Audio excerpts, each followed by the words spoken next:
Hey guys, welcome back to our YouTube channel. And in today's video, I'm going to show you how to transfer data from iPhone to iPhone.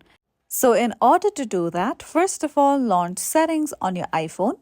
Then scroll down below and tap on the option of general.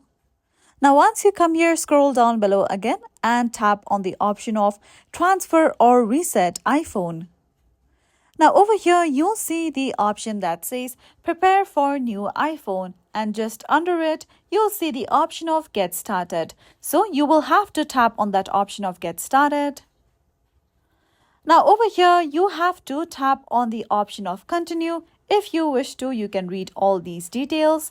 Now you can see that all your data stored on your iCloud will be transferred to another phone of yours.